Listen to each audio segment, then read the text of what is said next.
Today is Thursday, July 30th, 2020. Coming up on Roland Martin Unfiltered, the amazing homegoing. Today in Atlanta for the late Congressman John Lewis. Amazing tributes by Presidents Bill Clinton, George W. Bush, President Barack Obama, as well as Reverend Dr. Bill Lawson, James Lawson. He was the man who trained John Lewis and others as a part of the Nashville movement. We will show you highlights of that homegoing service. We'll also be joined today by Congressman Sanford Bishop, who will share his thoughts about Congressman Lewis and serving in the same Georgia delegation with him. Well, Trump supporters who refuse to wear masks are contracting the coronavirus and dying, including Herman Cain. Also, Republican Senator Ron Johnson of Wisconsin has blocked the bill to make Juneteenth a federal holiday. And in Atlanta, a councilman is indicted on fraud charges, and in Tennessee, a black lawmaker out of Memphis is also charged for using federal funds for her wedding and divorce. Plus, an Arkansas police officer tells a man he's arresting that if he can talk, he can breathe. That man later died. Folks, it is time to bring the funk on Roland Martin Unfiltered. Let's go. He's got it. Whatever the biz, he's on it. Whatever it is, he's got the scoop, the fact, the find. And when it breaks, he's right on time and it's rolling. Best believe he's knowing. Putting it down from sports to news to politics. With entertainment just for kicks, he's rolling. It's on go, y'all. It's Roland Martin, yeah. Rolling with Roland now. He's funk, he's fresh, he's real, the best, you know he's Roland Martin now.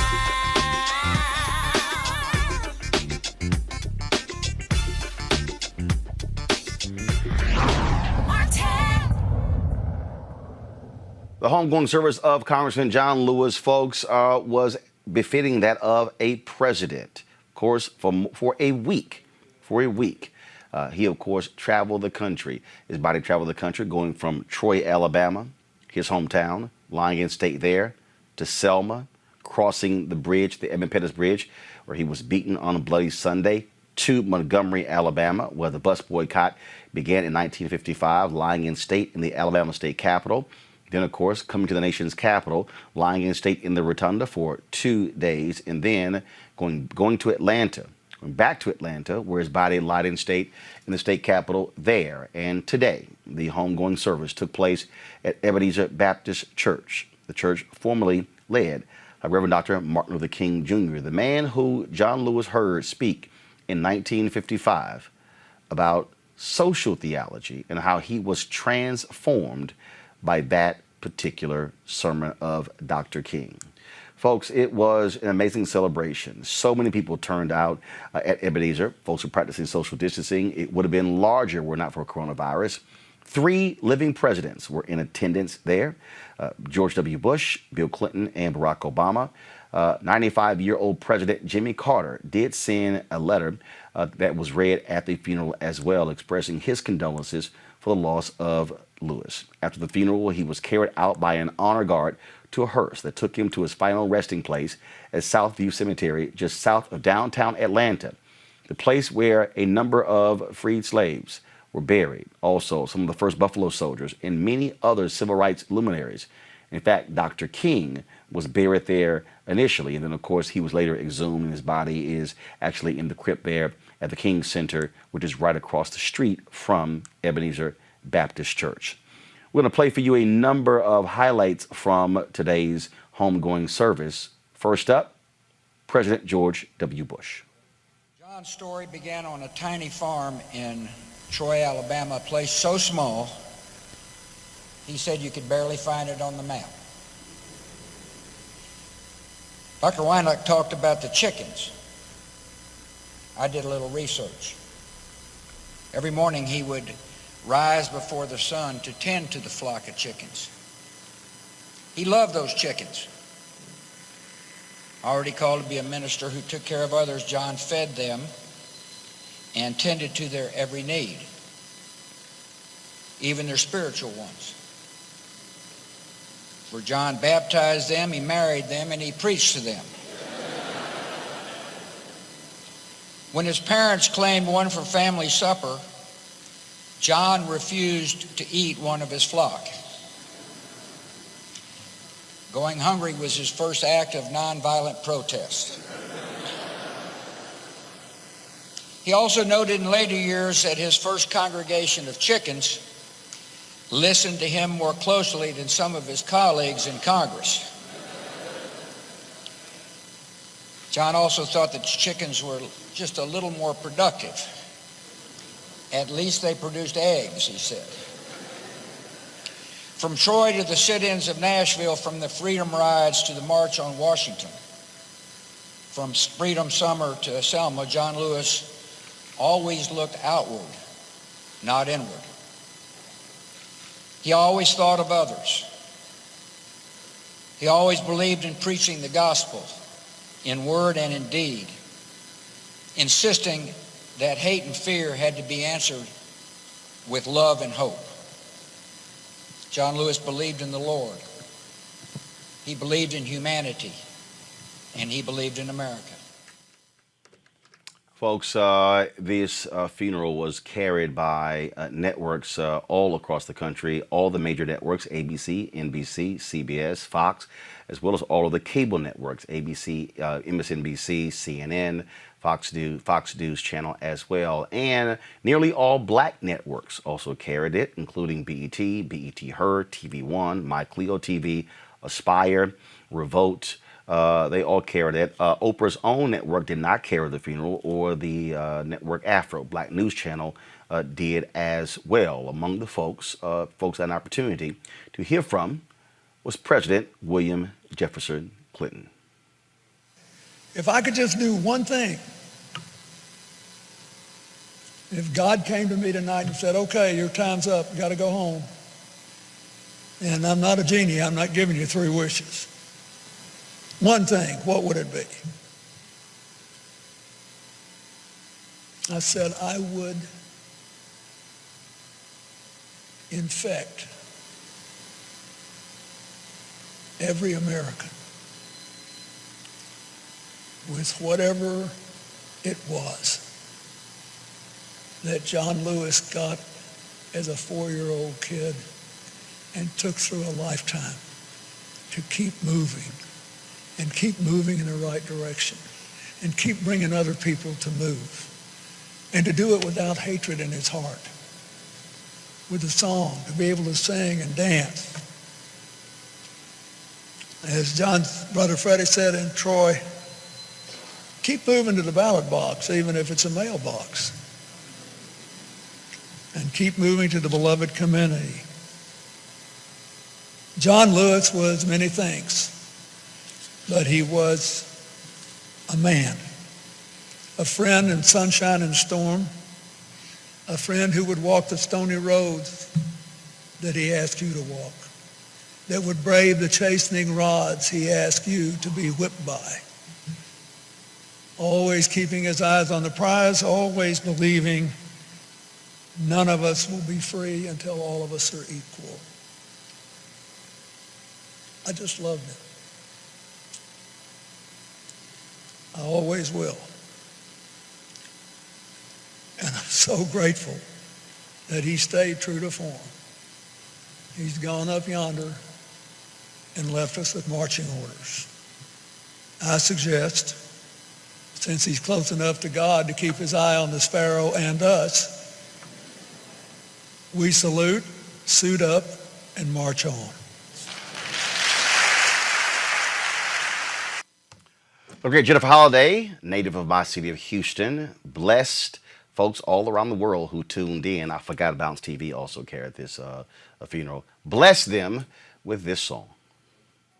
You may seek earthly power, wealth, and fame.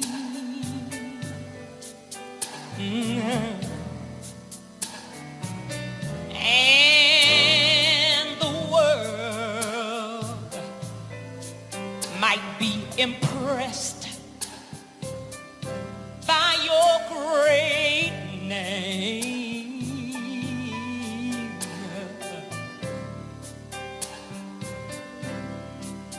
Soon the glories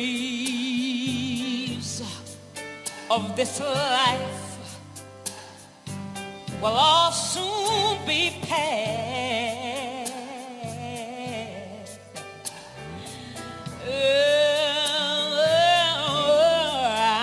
But only what you do for Christ will last.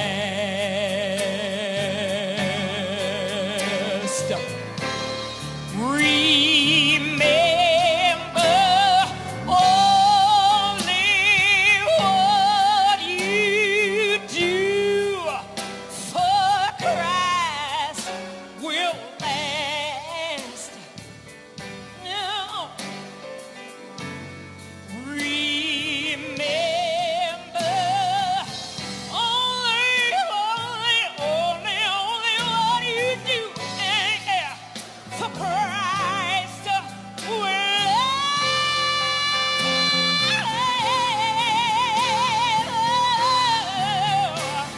Only what you do for him, it will be counted in the only what you do for Christ will last. All right, folks. Again, the amazing voice there of Jennifer Holliday. Pastor Raphael Warnock, who leads Ebenezer Baptist Church, is also running for the United States Senate in Georgia. He shared a few words with the congregation. God bless you, my sisters and brothers. You who sit in the sanctuary and those who join us on our church live stream or by television, God bless you and welcome to Ebenezer Baptist Church, spiritual home of Martin Luther King Jr., spiritual home of John Robert Lewis, America's Freedom Church. We have come to say farewell to our friend in these difficult days that have even made grieving more challenging. At a time when we would find comfort in embracing one another, love compels us to socially distance from one another. But make no mistake, we are together in principle, even if not in proximity. We may not all be in the same room, but we are on the same page. And we are in touch with the same spirit. We love John Robert Lewis. Come on, give God praise. Folks, President Barack Obama, of course, who got to know Congressman John Lewis extremely well, he spoke at today's eulogy, and it was also on the same day. Keep in mind that 3 of the 5 living presidents were at this funeral: Obama, Clinton, and George W. Bush. As I said, Jimmy Carter sent condolences. Donald Trump was not there. No shock to anyone, and frankly, he would not have been welcome there. Today, he also sent some tweets out saying that they should postpone the election because of mail-in balloting. If you listen to Obama's eulogy, he clearly was throwing major shade at Donald Trump and Republicans and their efforts to keep folks, especially black folks, from voting. George Wallace may be gone,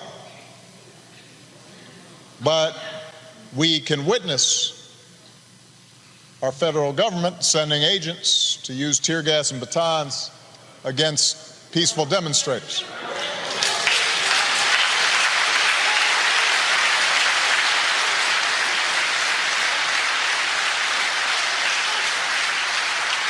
We may no longer have to guess the number of jelly beans in a jar in order to cast a ballot.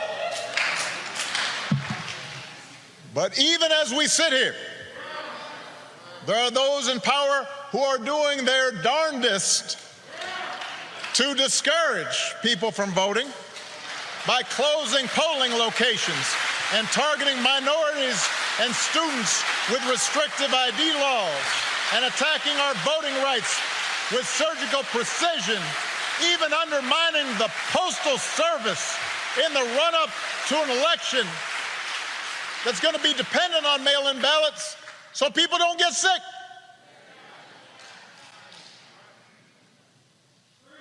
Now, I know this is a celebration of John's life. There are some who might say we shouldn't dwell on such things. But that's why I'm talking about it.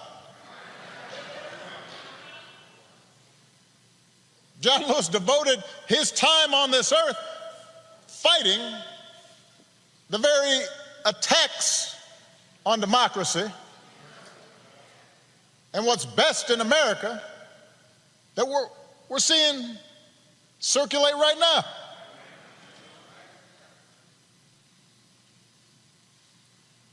He knew that every single one of us has a God-given power, and that the fate of this democracy depends on how we use it. That democracy isn't automatic. It has to be nurtured. It has to be tended to. We have to work at it. It's hard. And so he knew that it depends on whether we summon a measure, just a measure of John's moral courage to question what's right and what's wrong and call things as they are. He said that as long as he had a breath in his body, he would do everything he could to preserve this democracy. And as long as we have breath in our bodies, we have to continue his cause. If we want our children to grow up in a democracy, not just with elections, but a true democracy, a representative democracy, in a big-hearted, tolerant, vibrant, inclusive America of perpetual self-creation, then we're going to have to be more like John. We don't have to do all the things he had to do because he did them for us. But we got to do something. As the Lord instructed Paul, do not be afraid. Go on speaking. Do not be silent, for I am with you. And no one will attack you to harm you, for I have many in this city who are my people. It's just, everybody's got to come out and vote. We got all those people in the city, but they can't do nothing. Like John, we've got to keep getting into that good trouble. He knew that nonviolent protest is patriotic, a way to raise public awareness and put a spotlight on injustice and make the powers that be uncomfortable. Like John, we don't have to choose between protests and politics. It's not an either-or situation. It's a both-and situation. We have to engage in protests where that's effective, but we also have to translate our passion and our causes into laws, institutional practices. That's why John ran for Congress 34 years ago. Like John, we've got to fight even harder for the most powerful tool that we have, which is the right to vote. The Voting Rights Act is one of the crowning achievements of our democracy. That's why John crossed that bridge. That's why he spilled his blood. And by the way, it was the result of Democratic and Republican efforts. President Bush, who spoke here earlier, and his father signed its renewal when they were in office.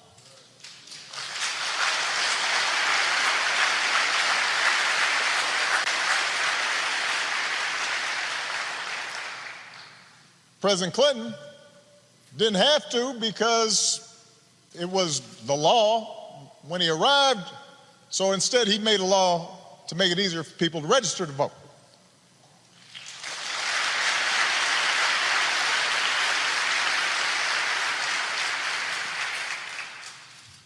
But once the Supreme Court weakened the Voting Rights Act,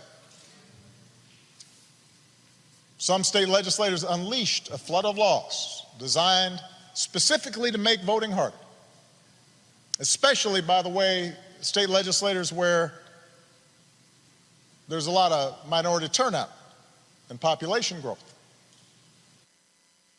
Not necessarily a mystery or an accident.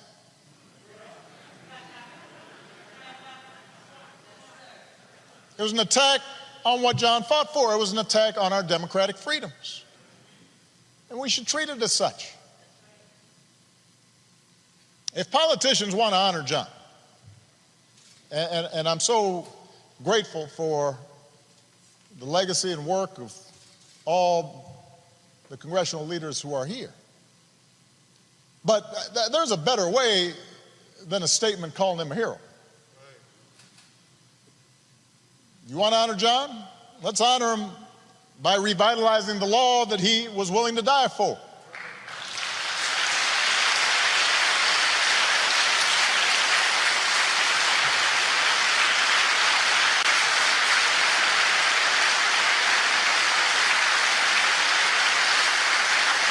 And by the way, naming it the John Lewis Voting Rights Act, that is a fine tribute. But John wouldn't want us to stop there, just trying to get back to where we already were. Once we pass the John Lewis Voting Rights Act, we should keep marching to make it even better by making sure every American is automatically registered to vote, including former inmates who've earned their second chance. By adding polling places and expanding early voting and making Election Day a national holiday. So if you are somebody who's working in a factory, or you're a single mom who's got to go to her job and doesn't get time off, you can still cast your ballot by guaranteeing that every American citizen has equal representation in our government, including the American citizens who live in Washington, D.C. and in Puerto Rico. They're Americans.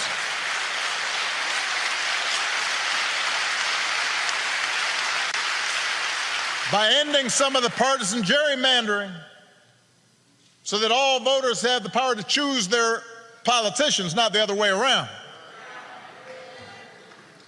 And if all this takes eliminating the filibuster, another Jim Crow relic, in order to secure the God-given rights of every American, then that's what we should do.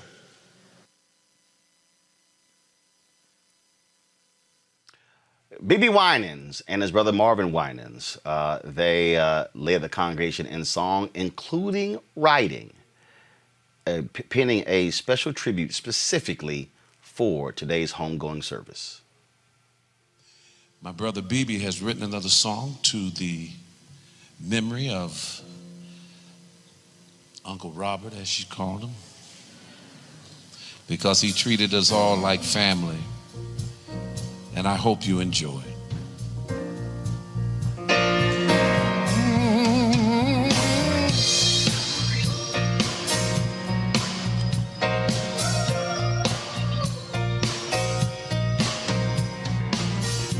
Born in Troy, Alabama.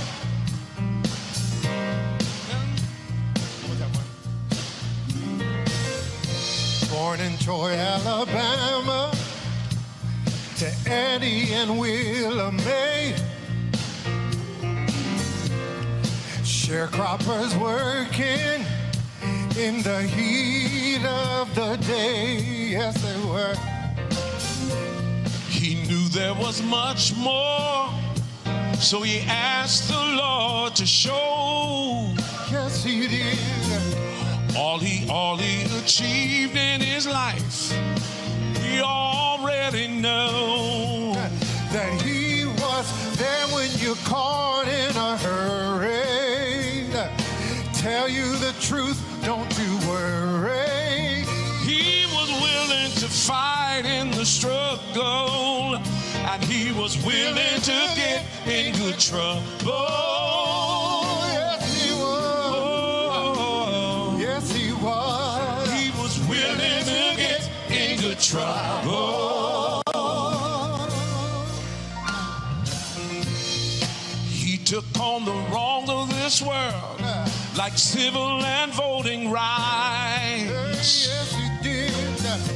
No matter the problems he faced, he kept his eyes on the prize. And then he learned to walk by faith and believe God until the end. Yes, he did. Oh, yeah. And knew we would overcome. And love is gonna win. He was there when you called, don't you worry.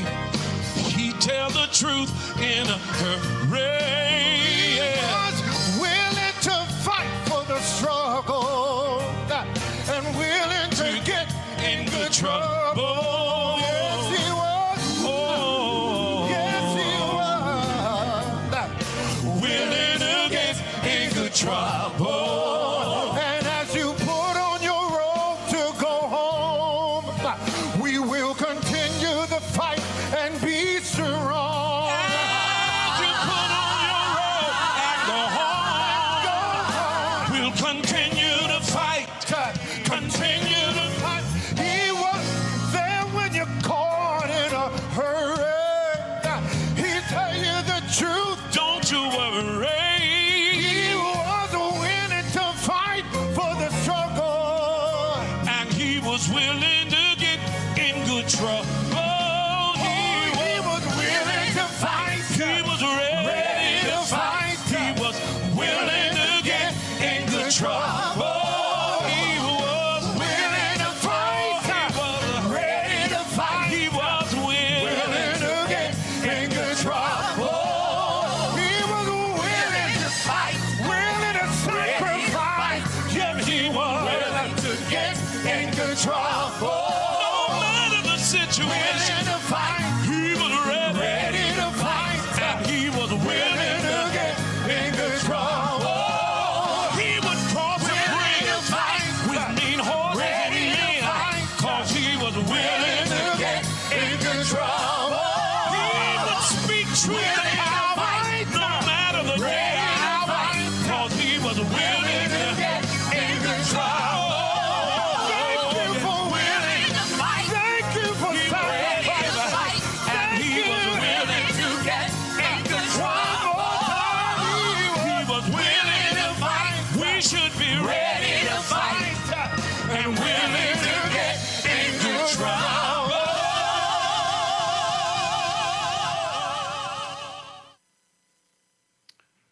Of all the eulogies that took place today, there was no greater eulogy, as far as I am concerned, than the one delivered by Reverend Dr. Jim Lawson. He was the leader of the Nashville movement. It was he who trained the likes of John Lewis, C.T. Vivian, Diane Nash, James Bevel, Bernard Lafayette, and so many others who played an instrumental role in the Black freedom movement, some call the civil rights movement, or as he said in his eulogy, what John Lewis called it, the nonviolence movement of America. Looking at that, and great appreciation for the words of President Barack Obama and President Bill Clinton and others. And I've watched the other newscasts, and people talked about really how President Obama brought it home. But there was only one eulogy today that actually moved me to tears, that had me shouting in my living room. And that was what was brought by Reverend Lawson. And that's why I'm going to play his entire eulogy. Here it is. Pastor, sisters and brothers, members of this Lewis family that so wonderfully nurtured John in love, hope, and courage, faith, and the rest of it. And sisters and brothers,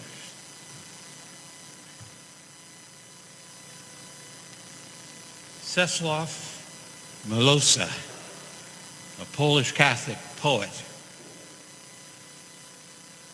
sets the tone, at least in part for me, as John Lewis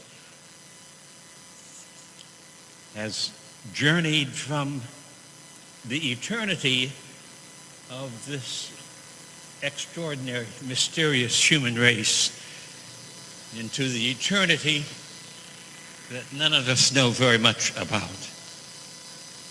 When he wrote this poem called Meaning,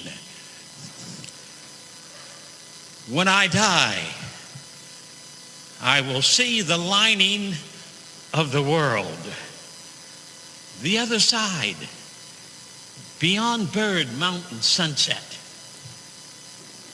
The true meaning ready to be decoded. What never added up will now add up. What was incomprehensible will become comprehended. And if there is no lining to the world, if a thrush on a branch is not a sign, but just a thrush on a branch, if night and day make no sense following each other, and on this earth there is nothing but the earth, even if that is so, there will remain a word, wakened by the lips that perish, a tireless messenger who runs and runs through interstellar places, through revolving galaxies, and calls out and protests and screams. And I submit that John in that other eternity will be heard by us again and again, running through the galaxies, still proclaiming that we, the people of the USA, can one day live up to the full meaning of we hold these truths. Live up to the full meaning, we, the people of the USA, in order to perfect a more perfect union.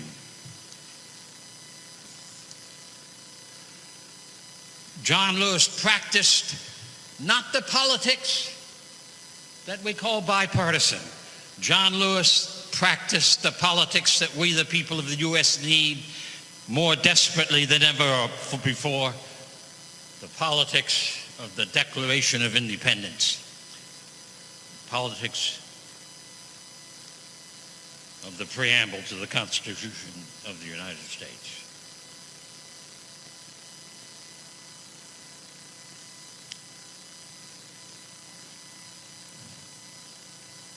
I've read many of the so-called civil rights books of the last 50 or 60 years about the period between 1953 and 1973. Most of the books are wrong about John Lewis.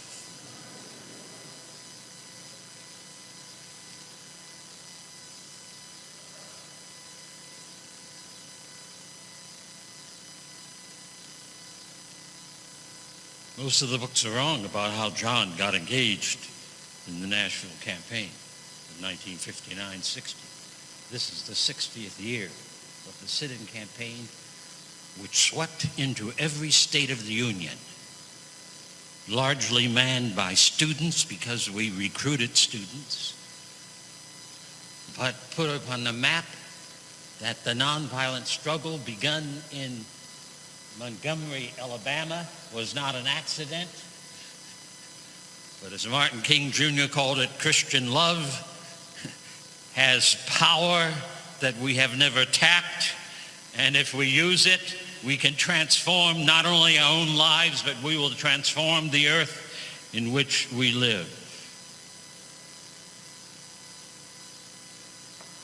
I count it providential that as I moved to Nashville, Tennessee, dropping out of graduate school, in Nashville came people like Kelly Miller Smith and Andrew White and Janetta Hayes and Helen Roberts and Dolores Wilkerson and John Lewis and Diane Nash, C.T. Vivian, Marion Berry, Jim Bevel, Bernard Lafayette, Paulina Knight, Angela Butler.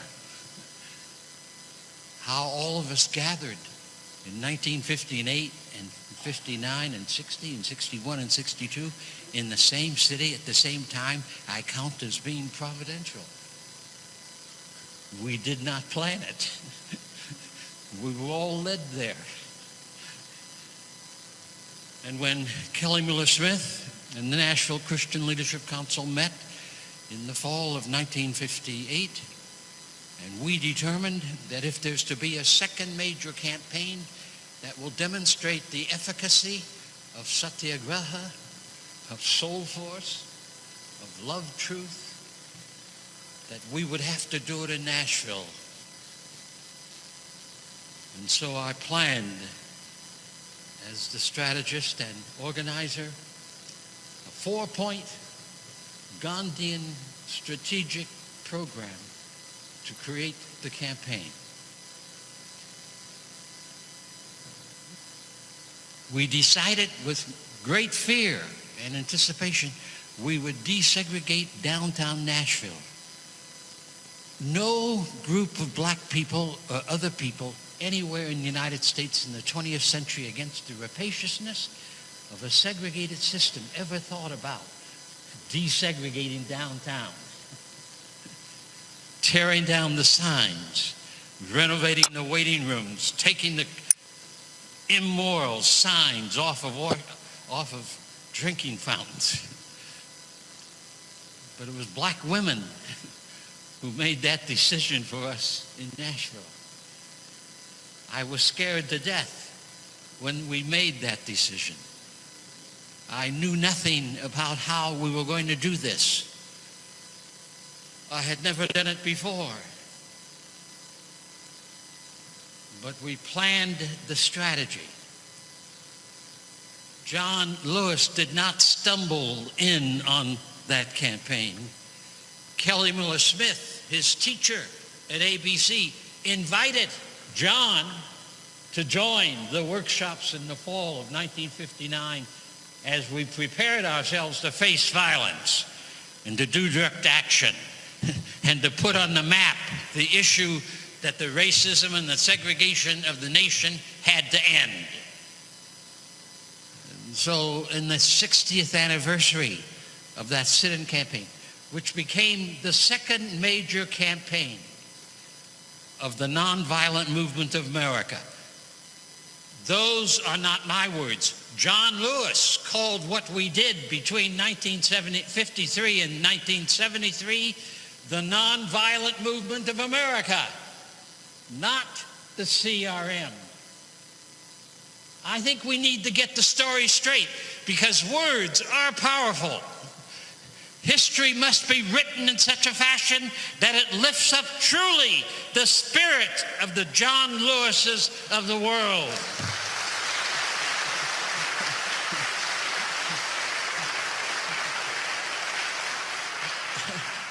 And that's why I've chosen just to say a few words about it. Kelly Miller Smith invited John Lewis. I met a Fisk student who told me about a student from Chicago who wanted to do something about those vicious signs. I said, invite Diane Nash to the workshop in September because we're going to do something about those signs. I pushed this hard. Now, John Lewis had no choice in the matter. You should understand that. Because all the stories we've heard this morning of John becoming a preacher, preaching to the chickens and other sorts of things, becoming ordained as a Baptist minister. Something else was happening to John in those early years. John saw the malignancy of racism in Troy, Alabama. There formed in him a sensibility that he had to do something about it. He did not know what that was, but he was convinced that he was called indeed to do whatever he could do, get in good trouble, but stop the horror that so many folk lived through and in this country in that part of the 20th century. John was not alone. Martin King had the same experience as a boy. I had the same experience from age 4 in the streets of Massillon, Ohio. Matthew McCullum, a pastor whose name you don't know in South Carolina, had the same experience. C.T. Vivian had the same experience. I maintain that many of us had no choice to do what we tried to do, primarily because at an early age we recognized the wrong under which we were forced to live, and we swore to God that by God's grace we would do whatever God called us to do in order to put on the table of the nation's agenda. This must end. Black Lives Matter.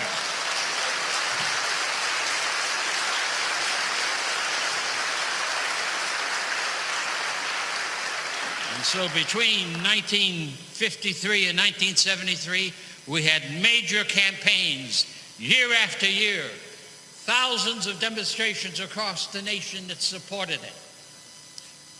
We had folk in the Congress, folk in the White House, folks scattered across the United States who were beginning to formulate what the solutions are for change. The media makes a mistake when John is seen only in relationship to the Voting Rights Bill of 65.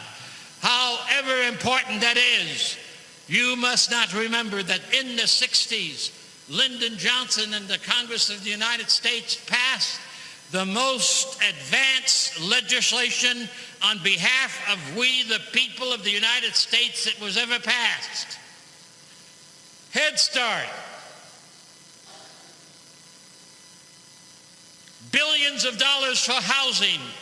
We would not be in the struggle we are today in housing if President Reagan hadn't cut that billions of dollars for housing, where local churches and local nonprofits could build affordable housing in their own communities, being sustained and financed by loans from the federal government. We passed Medicare. We passed anti-poverty programs. Civil Rights Bill 64, 65, voting rights bills. A whole array. John Lewis must be understood as one of the leaders of the greatest advance of Congress in the White House on behalf of we, the people of the USA.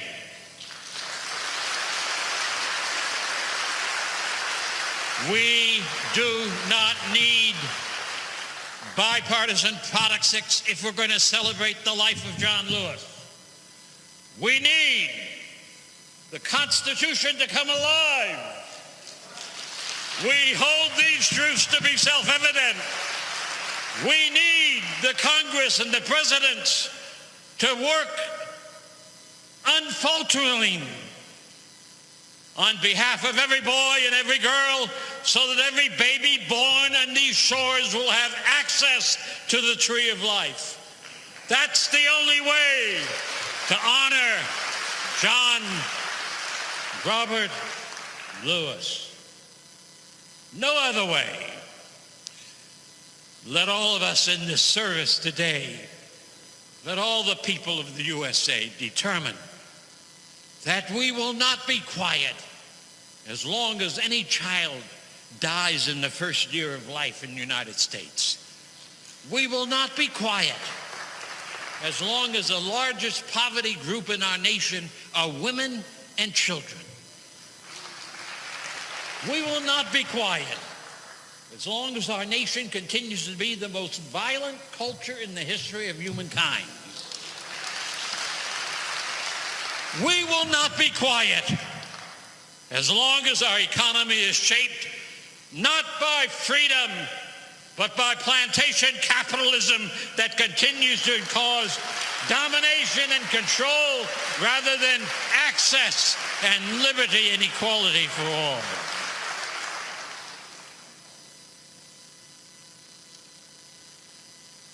The forces of spiritual wickedness are strong in our land because of our history.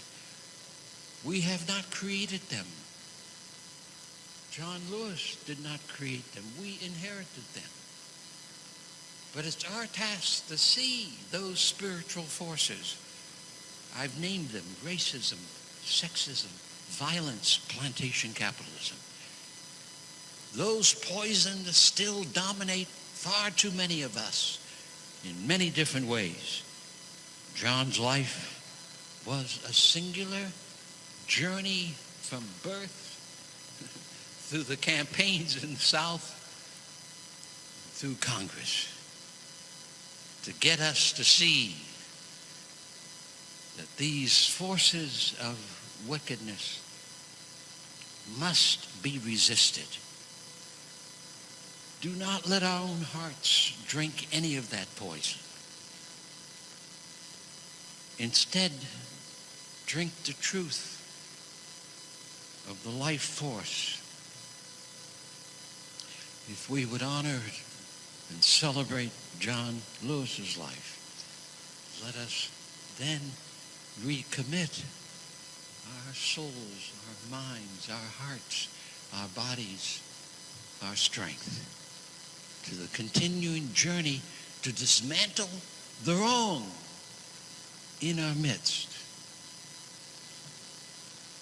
and to allow a space for the new earth and new heaven to emerge. I close with this poem from Langston Hughes, which is a kind of a sign and symbol of what John Lewis represents and what we too can represent in our continuing journey. Langston Hughes. I dream a world where no human, no other human will scorn, where love will bless the earth and peace its paths adorn. I dream a dream where all will know sweet freedom's way, where greed no longer saps the soul, nor avarice blights our day. A world I dream where black and white and yellow and blue and green and red and brown, whatever your race may be, will share the bounties of the earth. And every woman and man and boy and girl is free, where wretchedness hangs its head and joy, like a pearl, attends the need of all humankind. Of such a world, I dream. Celebrate life, dream and labor for an Atlanta and Los Angeles and the United States and a world. That is to celebrate the spirit and the heart and the mind and soul of John Lewis, and to walk with him through the galaxies, seeking equality, liberty, justice, and the beloved community for all. Thank you.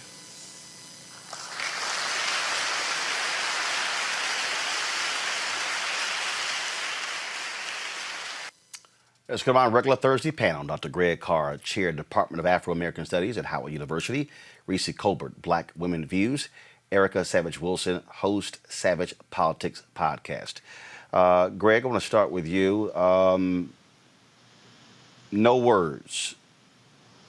What the eulogy by Reverend Lawson, with all due respect to the 3 former presidents who spoke and everyone else, that was power.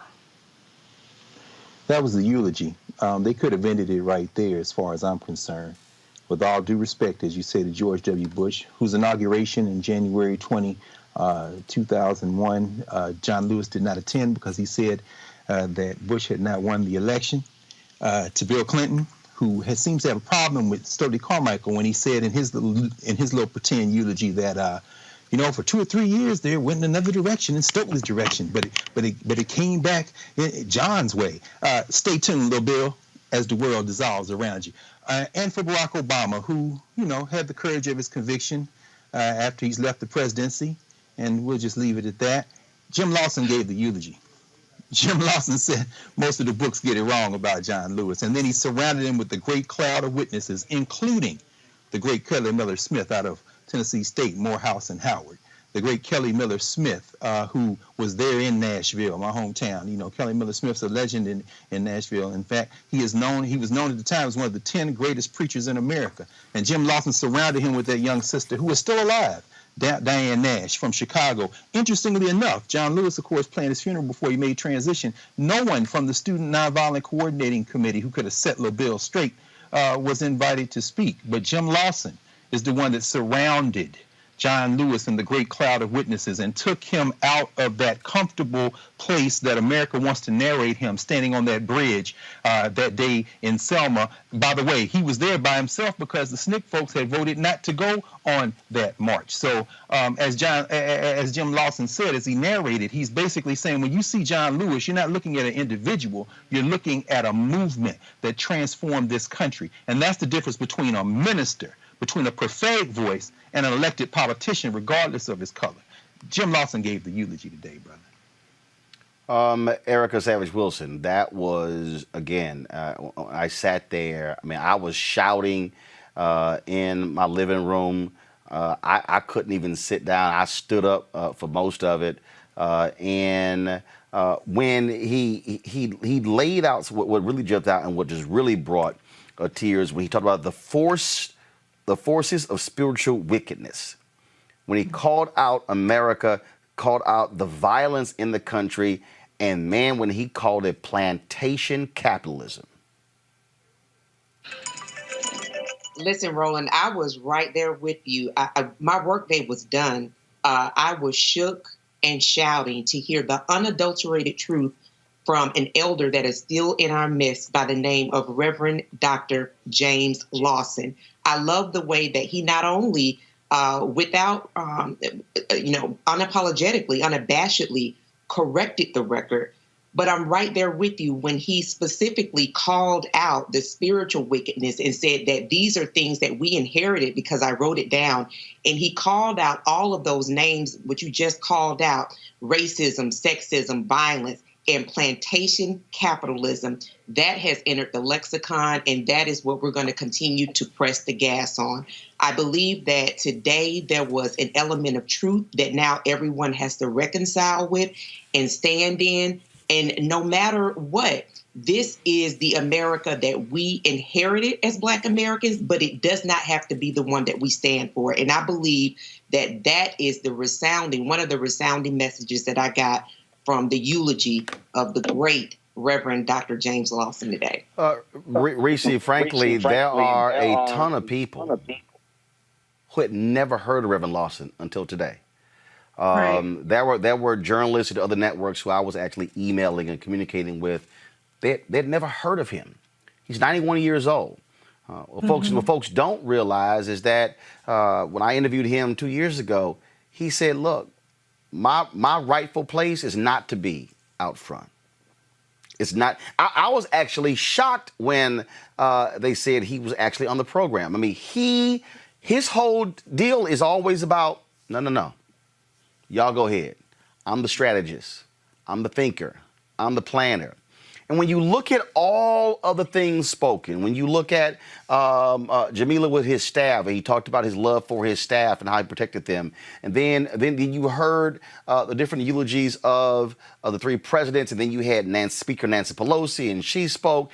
You had the prayer from Bernice King. You heard all of these different things.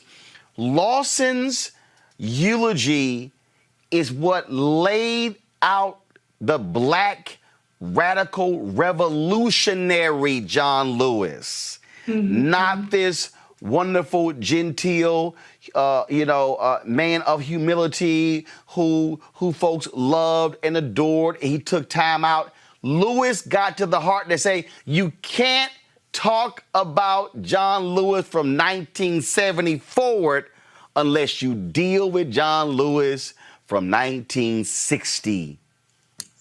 Right. I mean, it's kind of what people do, right? They water you down, and they portrayed him as a gentle giant, as somebody who was a little bit more docile, instead of, like you said, the revolutionary behind him. And so I think it's really important that Dr. Lawson got up there and set the record straight. And I really, truly appreciated how he also brought attention to the role of Black women in this movement. In so many of these cases, we see that get lost. And I don't know which one of you on this show mentioned that a couple weeks ago. I don't know if it was you, Roland, or Erica, or Dr. Carr, but that is something that I really appreciated Dr. Lawson drawing attention to, in addition to the really, truly dangerous and courageous work that Congressman Lewis did. So he certainly did Congressman Lewis justice. He spoke truth about what happened. I really appreciated how he said that words matter, and he corrected the record. And I think it's really important that people understand that it took a considerable amount of courage to do that, but not courage from a place of complacency, but courage from a place of really feeling like you have no choice. And I think that other people also conveyed that as well, but nobody did it more powerfully than Reverend Lawson. Greg, obviously, with the eulogy of President Barack Obama, brought it present day. I mean, literally, as Obama was speaking, Donald Trump called a press availability in the Oval Office. Press comes in he was talking to the mother of a soldier who was murdered at Fort Hood. The White House said, "Oh no, that wasn't done to interrupt Obama's speech." Obviously, no networks broke away to hear what Donald Trump had to say. So it reminds me when President Lyndon Baines Johnson did the same thing to Fannie Lou Hamer in 1964 when she was testifying in Atlantic City. But what I did appreciate about Obama's speech is that he did lean in terms of where we are now, and shocked a lot of people by calling on Democrats to get rid of that Jim Crow filibuster. And I'm sitting there going, imagine had he been that bold as president, they would have been able to get a lot more stuff passed when they controlled the Senate had they not abided by that Jim Crow filibuster.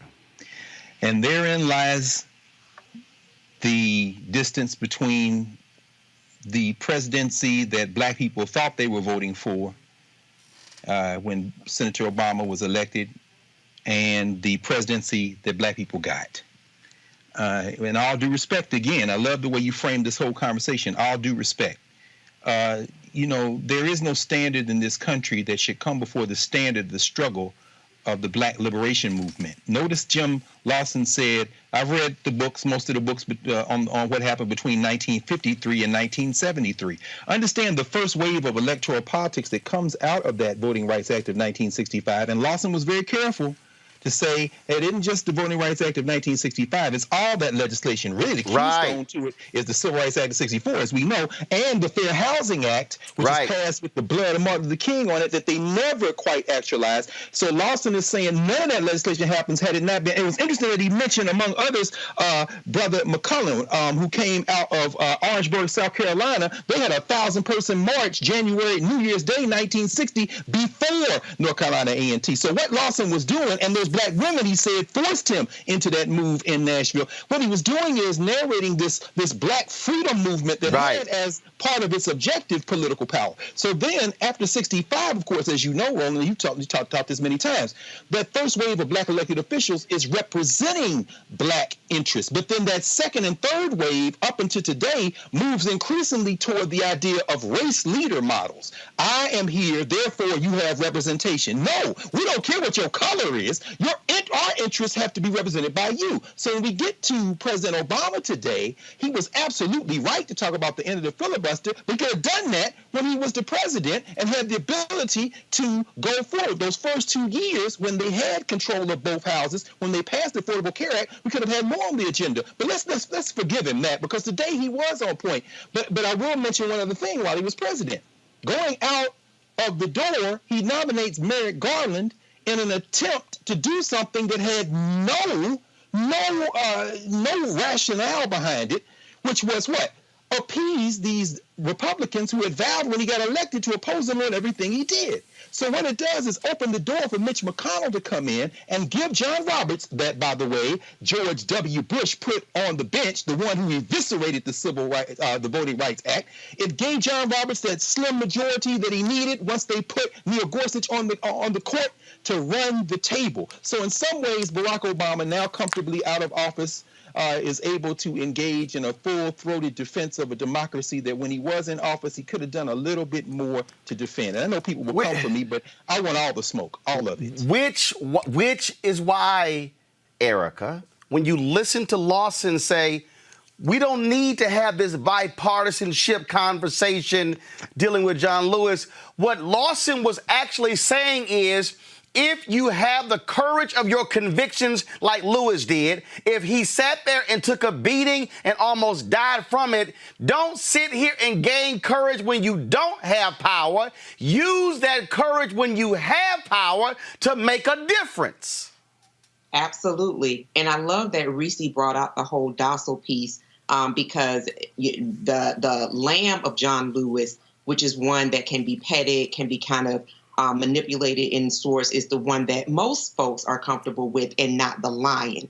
And so when we see the lion, a person that was involved in this movement for over 60 years, who at an advanced age held a sit-in on the House floor, that is something that he should not have had to do, because of people in power, clearly in power, exercise that power, understanding that they are backed by their constituents, understanding that they are backed by people who do want this better America that folks say that we are striving towards, that they will actually be motivated to do those things that actually push the country forward in a direction that there is some semblance of equity. And so having said all of that, I do believe that kind of on the outside looking in type of conversation, particularly as we are now in the 4th year of a regime that really knows no bottom and ultimately wants to make sure that unilateral power is that belongs to Donald John Trump,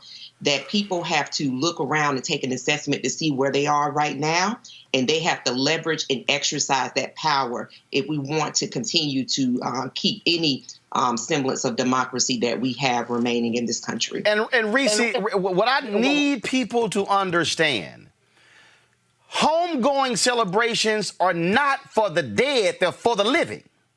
Mm-hmm. And what I hope is the folks who were sitting in that church, in Ebenezer Baptist Church, the folks who were watching in this country and around the world, what I hope is that after watching that, they had a renewed sense of purpose and vigor. Don't just stand there and quote John Lewis saying, get into good trouble. Go create some good trouble. Don't just sit there and talk about, oh man, John had the courage of his convictions walking across that bridge. If you are unwilling to put something on the line today, don't just sit here and be mealy-mouthed. That's why Lawson, when he said in his sermon, don't limit and narrow John Lewis to the Voting Rights Act, he said because you have to realize everything that was happening, which means you got to give Congressman Adam Clayton Powell credit for moving the legislation through, being the champion of that, talking about Head Start and housing and dealing with the poor and accommodations and Civil Rights Act and Voting Rights Act and Fair Housing Act and going on and on and on. If the people sitting there, especially those politicians, leave there the same way they came, damn it, they shouldn't have shown up.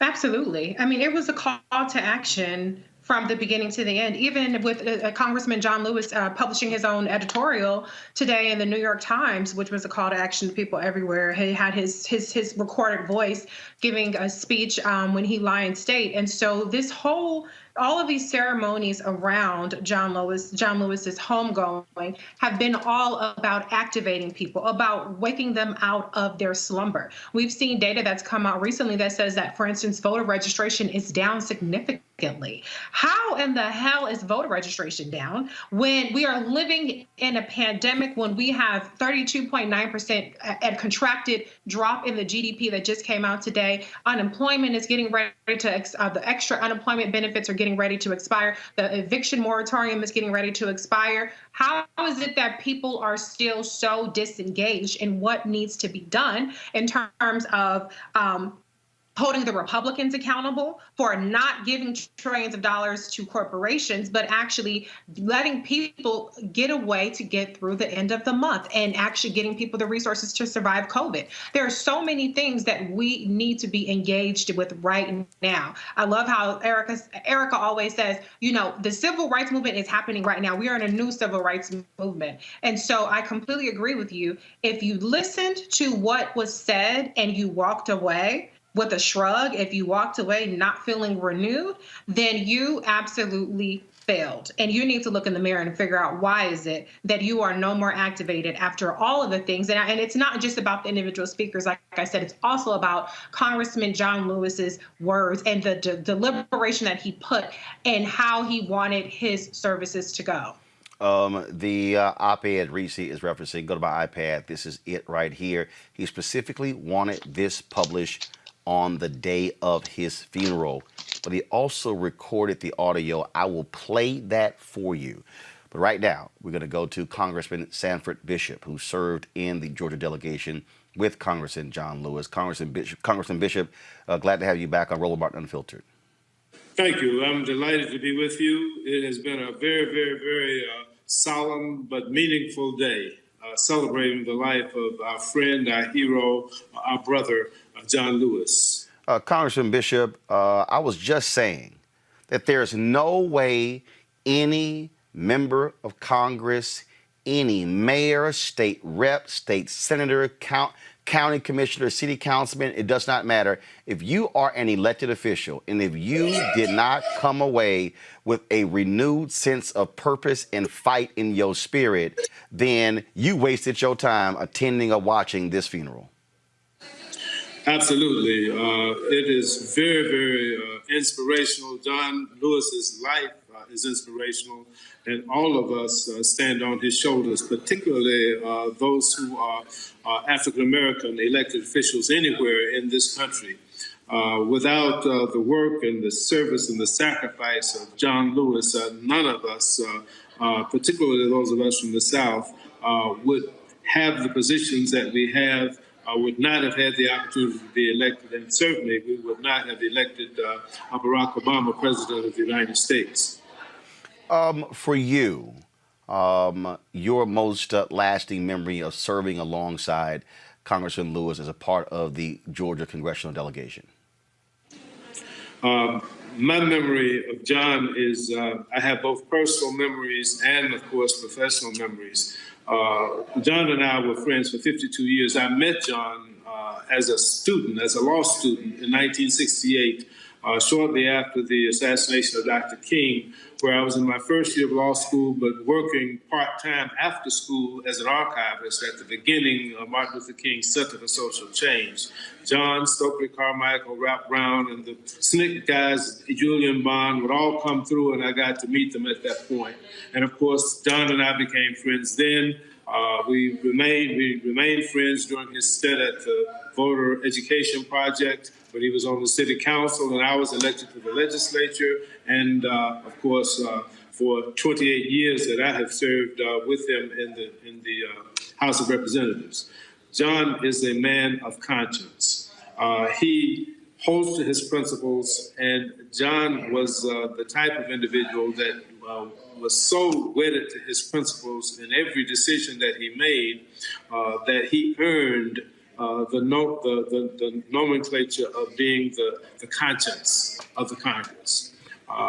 We knew that John's position was going to be a moral position, and what I take away from having had that friendship with John is that he was kind, he was willing to help anyone, but he was committed to the principles of freedom, justice, opportunity, peace, and love for all of humankind. That was who John was. He was Christian-like. If there was anyone that would be close to emulating Jesus in his daily life, it would be John Lewis. Although he was human. He would get angry and he would get upset, but it was usually because people were not helping to foster the beloved community that he fought for so hard. So I will remember John for his personal friendship. I will remember him for the opportunity that I had to go to his boyhood home and look at the area where he preached to the chickens. We used to always say, Sanford, you and I are both Alabamians. Alabama named us, but Georgia claimed us. And of course, we spent most of our careers in Georgia, but we were both born in Alabama, and we reveled in that. And of course, his friendship is one that I will always be grateful for, to be able to rub shoulders with and to know and to have a relationship with John Lewis for 52 years, the icon that he was, the hero that he was, but the human being, the wonderful human being, the kind human being that he was, is something that is a real blessing, and I will be forever grateful for that opportunity. Congressman Sanford Bishop, we certainly thank you for joining us on this day. Thank you for having me, and thank you for giving the appropriate recognition and honor and homage to my friend, my colleague, my brother, John Lewis. Sir, we appreciate it. Thanks a lot. Folks, going to go to a break. We come back, you will hear the voice of Congressman John Lewis with that op-ed piece that dropped today in the New York Times that he wanted run on the day of his funeral. That's next on Roland Martin Unfiltered. You want to check out Roland Martin Unfiltered?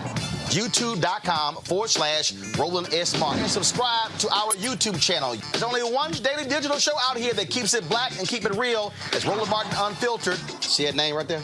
Roland Martin Unfiltered. Like, share, and subscribe to our YouTube channel. That's YouTube.com/Roland S. Martin. And don't forget to turn on your notifications so when we go live, you'll know it.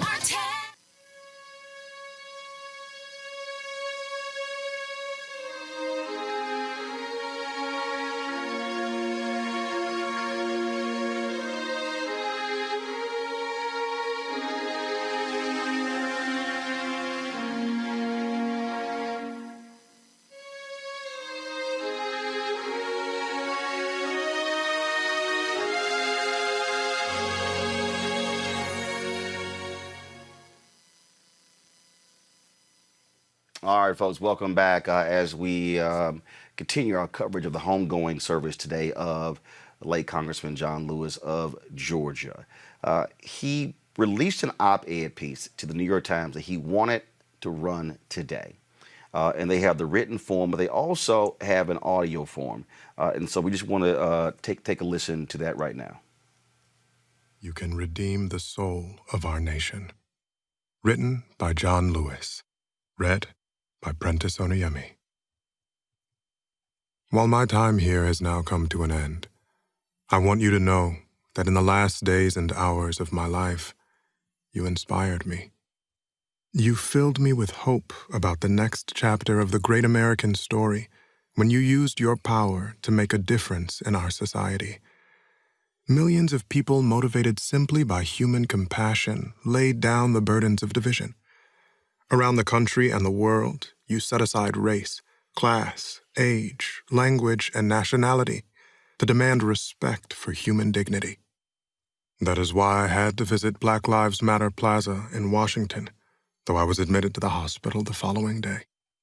I just had to see and feel it for myself that, after many years of silent witness, the truth is still marching on. Emmett Till was my George Floyd. He was my Rayshard Brooks, Sandra Bland, and Breonna Taylor. He was 14 when he was killed, and I was only 15 years old at the time. I will never ever forget the moment when it became so clear that he could easily have been me. In those days, fear constrained us like an imaginary prison, and troubling thoughts of potential brutality committed for no understandable reason were the bars. Though I was surrounded by two loving parents, plenty of brothers, sisters, and cousins, their love could not protect me from the unholy oppression waiting just outside that family circle. Unchecked, unrestrained violence and government-sanctioned terror had the power to turn a simple stroll to the store for some Skittles or an innocent morning jog down a lonesome country road into a nightmare. If we are to survive as one unified nation, we must discover what so readily takes root in our hearts that could rob Mother Emanuel Church in South Carolina of her brightest and best, mow down unwitting pedestrians on a Las Vegas boulevard, and choke to death the hopes and dreams of a gifted violinist like Elijah McClain. Like so many young people today, I was searching for a way out, or some might say a way in. And then I heard the voice of Dr. Martin Luther King Jr. on an old radio. He was talking about the philosophy and discipline of nonviolence. He said we are all complicit when we tolerate injustice. He said it is not enough to say it will get better by and by. He said each of us has a moral obligation to stand up, and speak out. When you see something that is not right, you must say something. You must do something. Democracy is not a state. It is an act, and each generation must do its part to help build what we called the beloved community, a nation and world society at peace with itself. Ordinary people with extraordinary vision can redeem the soul of America by getting in what I call good trouble, necessary trouble. Voting and participating in the democratic process are key. The vote is the most powerful nonviolent change agent you have in a democratic society. You must use it because it is not guaranteed. You can lose it. You must also study and learn the lessons of history because humanity has been involved in this soul-wrenching existential struggle for a very long time. People on every continent have stood in your shoes, though decades and centuries before you. The truth does not change. And that is why the answers worked out long ago can help you find solutions to the challenges of our time. Continue to build union between movements stretching across the globe, because we must put away our willingness to profit from the exploitation of others. Though I may not be here with you, I urge you to answer the highest calling of your heart and stand up for what you truly believe. In my life, I've done all I can to demonstrate that the way of peace, the way of love and nonviolence, is the more excellent way. Now it is your turn to let freedom ring. When historians pick up their pens to write the story of the 21st century, let them say that it was your generation who laid down the heavy burdens of hate at last, and that peace finally triumphed over violence, aggression, and war. So I say to you, walk with the wind, brothers and sisters, and let the spirit of peace and the power of everlasting love be your guide. Greg Carr, this was John Lewis being in complete control of his own narrative. Yeah, it was. In fact, I was trying to think of anybody else I could think of who gave a posthumous final statement to the world, and the only person that could come to mind was the person who made transition the morning in Africa, in Ghana, that John Lewis, 23 years old, delivered the speech that the Student Nonviolent Coordinating Committee had written, that is erroneously called, as Jim Lawson would say, people get it wrong, the John Lewis speech at the March on Washington. And that was Du Bois. Du Bois did something similar. Kwame Nkrumah, in fact, read his last message to the world. And they wanted to control their narratives. And, the line in there I thought that was most powerful, and of course, I had a print edition of the Times. I'm a Times reader, but I like to print paper. So he says, answer the highest calling of your heart and stand up for what you believe. John Lewis believed in an America that hasn't existed yet. It was an aspirational vision.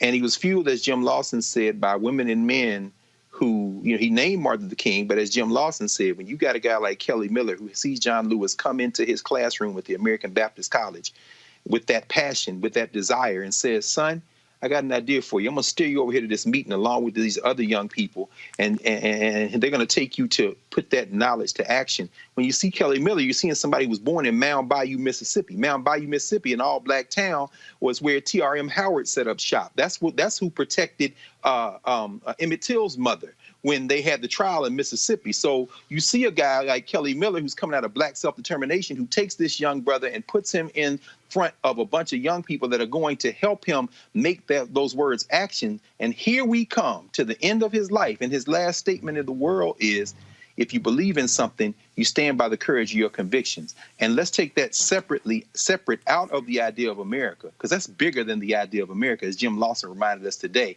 If America is lucky, it will listen to that energy, which is a black community energy, and they will ignore that energy at their own expense. So, yeah, that's what I take from John Lewis's final earthly message.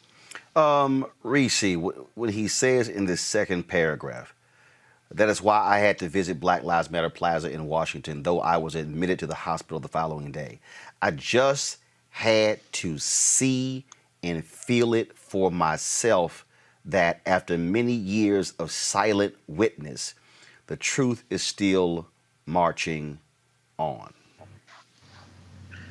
It's so powerful, but so tragic how we're still fighting the same battles from, when John Lewis was a 15-year-old boy and saw what happened to Emmett Till. I mean, just weeks ago, Rand Paul filibustered, but he stopped the anti-lynching legislation from passing in the Senate. So it's still not a federal crime to lynch a person in this country. And so I think it's a beautiful tribute, and I think it adds an additional air of legitimacy.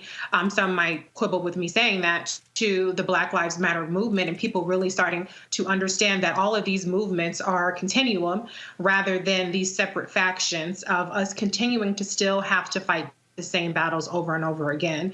And so I think that was a very powerful point. The part that stood out to me most was how he said ordinary people with extraordinary vision, can redeem the soul of America. I agree with Dr. Carr. We've never realized that promise of what America is supposed to be about.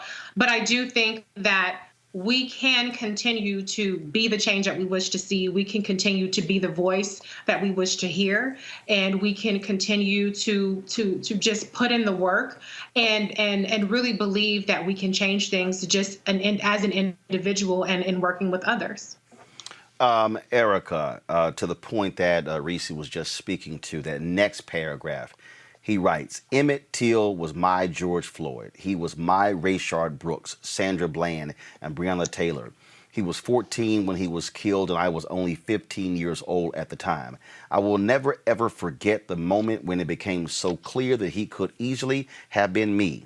In those days, fear constrained us like an imaginary prison, and troubling thoughts of potential brutality committed for no understandable reason were the bars. that is so important because, again, to Reese's point, which we always talk about on this show, it's the continuum. It's the fact that there are certain moments in American history that become transformative. And when you talk about Emmett Till, that generation, Rosa Parks had Emmett Till on her mind when she sat down on that bus in Montgomery. Muhammad Ali never forgot that image of Emmett Till on the cover of Jet magazine and the Chicago Defender. And so that generation, that was it. The death of George Floyd, the interview mix in, yes, as all these different names here, Ahmaud Arbery, we can go all the way back to Eric Garner and others. What this says is, for this generation, this is your Emmett Till. Now the challenge, Erica, is will this generation put in the 14, 15, 20 years of work to transform the country? That is an excellent question. And with regard with what Dr. Carr said and what Reese said, I completely agree, because one of the strongest takeaway points for me in this piece was that the late Congressman Lewis said that democracy is not a state, it is an act. And Reese brought forward the decline in voter registration, brought forward incredible numbers as it relates to the GDP, as has been reported on Business News all day long, in many other elements, to say that because I believe that in generations that we kind of see now, when Congressman Lewis talked about that, though he came from a loving family, loving parents, loving home, that their love could not protect him from, in essence, the wiles of the enemy, saying it in believers' terms out of the book, out of the Bible. That being very true, he still took it upon himself to say that he was going to be in the fight, be actively in the fight for injustice, which is not something that you jump in and out of. So the question to perhaps a generation and generations where process, meaning that everything does not happen in the same way that we see it now on social media. It is not instantaneous. When you see platforms like yours, when you see the presence of luminaries like Dr. Carr, that knowledge was not gained in a moment.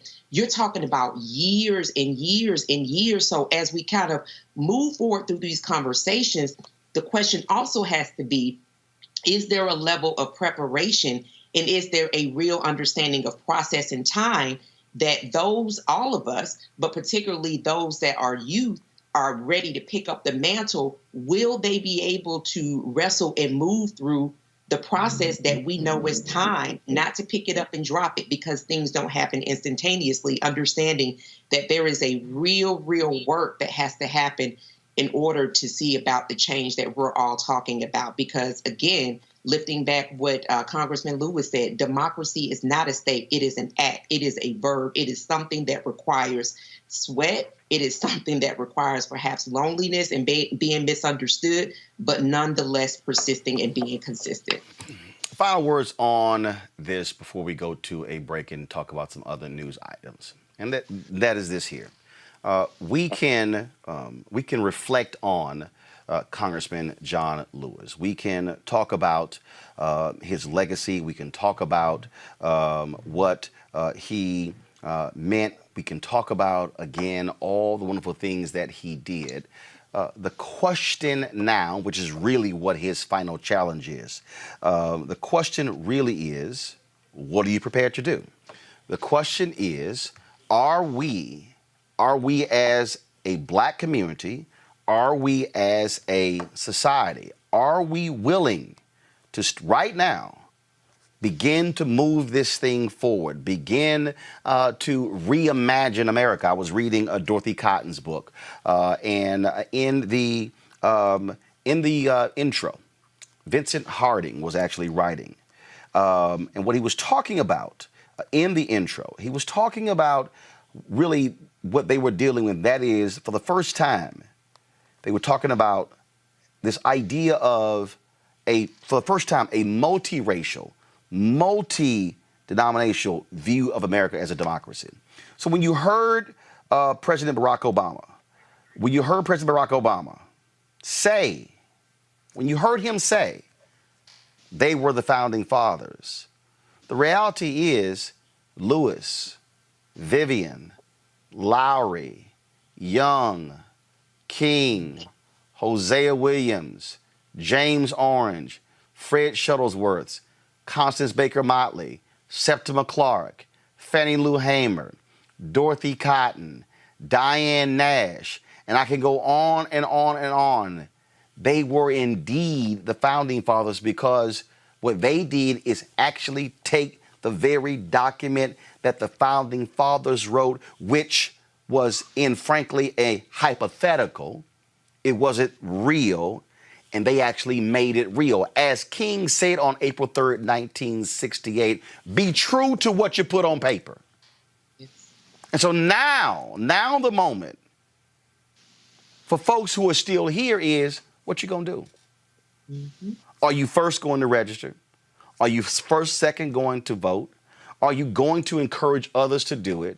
And then after the election, then what are you going to do? How are you going to push? How are you going to move a Joe Biden to act? What if Trump wins again? Then what are you going to do? Will you simply be despondent and upset and just sort of just fall back? Or are you going to say, no, there's going to be a renewed sense of urgency? Because I got to remind y'all, read your history.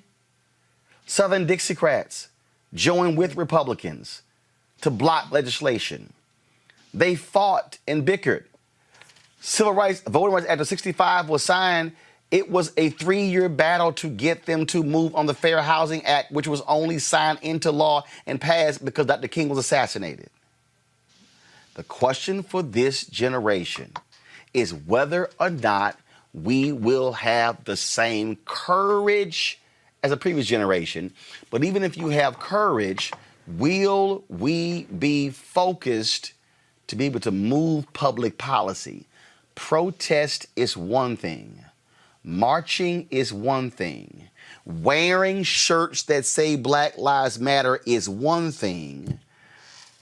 But being able to change the laws on the city and the county and the state and the federal level is another. Reverend Dr. James Lawson laid out all of those laws that were passed. Will we put the work in and be those ordinary people who will do extraordinary things? I'll be back on Roland Martin Unfiltered.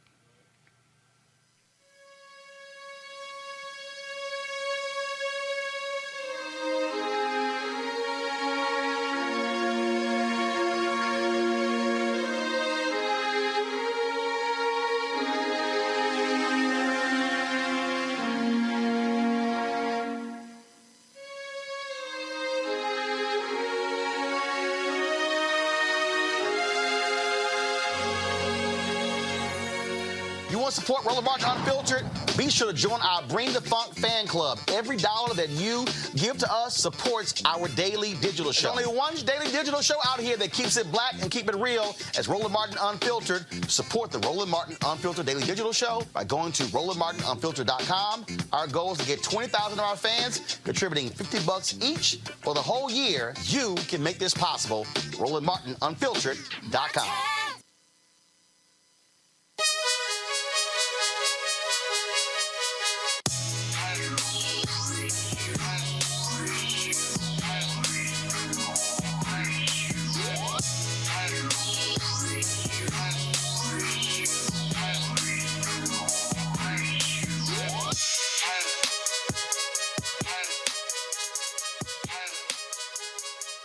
Black-owned businesses right here on Roland Martin Unfiltered, and the folks at Seek.com, a company founded by inventor Mary Spio. They have a couple of products that you can also get. They have their VR, their virtual reality headsets, which allows for you to place your phone inside of this device and look at the content on Seek.com in virtual reality. It's as if you're sitting in the room.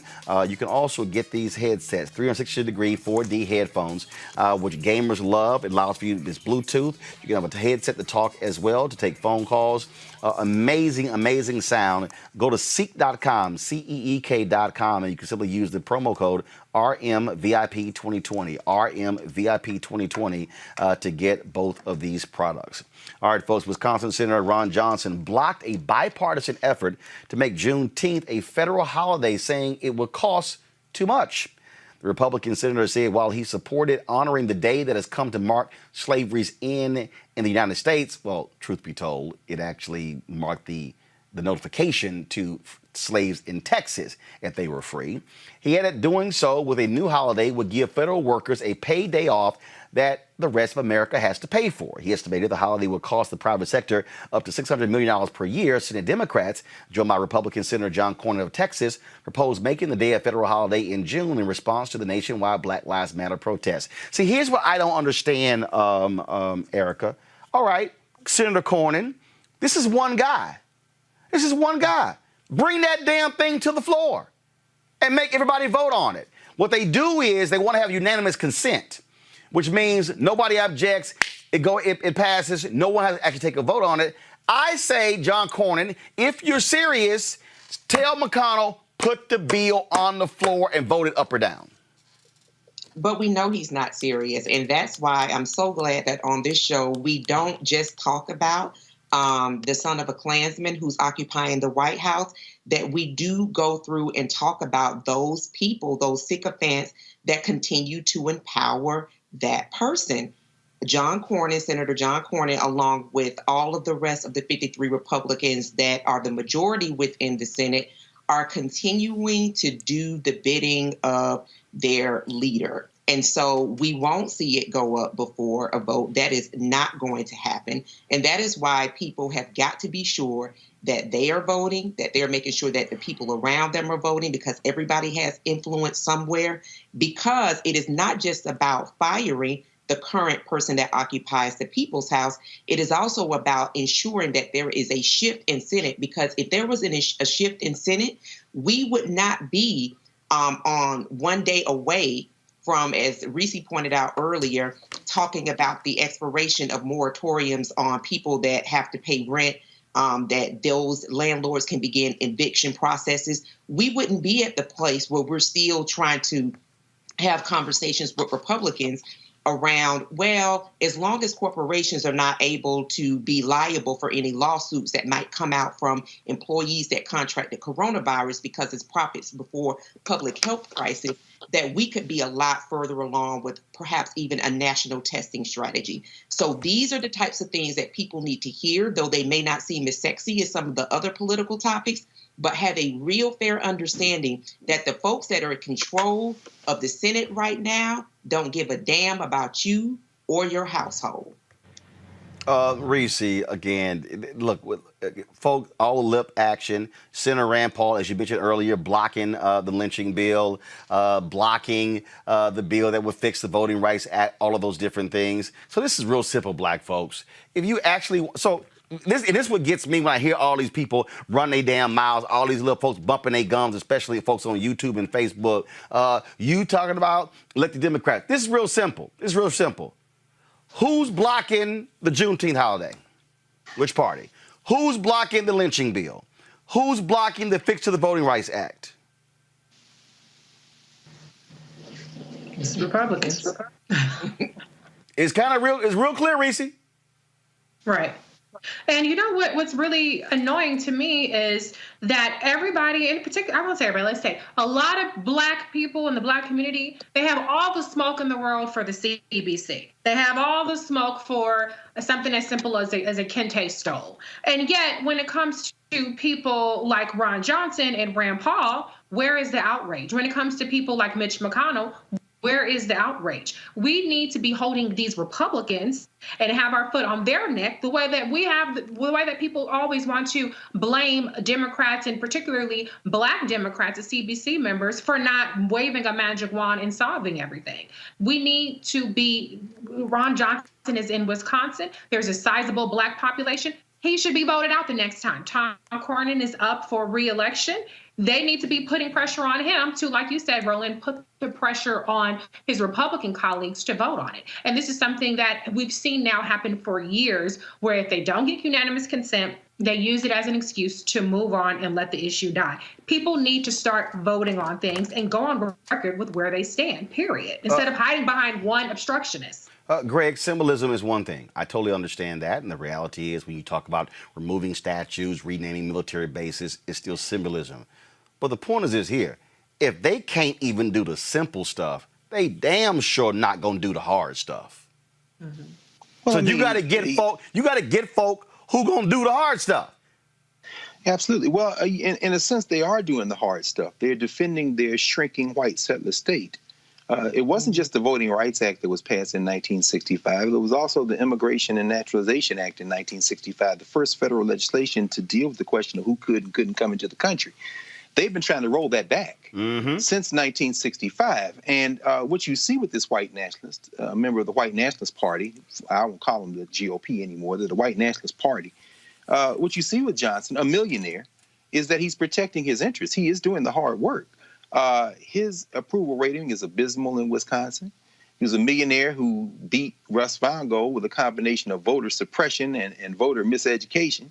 And, Roland, since March, this goes to what Erica just laid out for us. Since March, there are 29 new billionaires in the United States of America. 12 billionaires more than doubled their wealth. And according to Newsweek, one of them, the guy who owns Nikola, he has made 5 times the billions he had before the pandemic. $583 billion have accrued to the billionaires of this country since the pandemic. Not only are they doing just fine, this type of disaster capitalism, going back to what Jim Lawson said, this kind of plantation capitalism is in their best interest. So what Ron Johnson is doing is they've thrown the dog whistles away.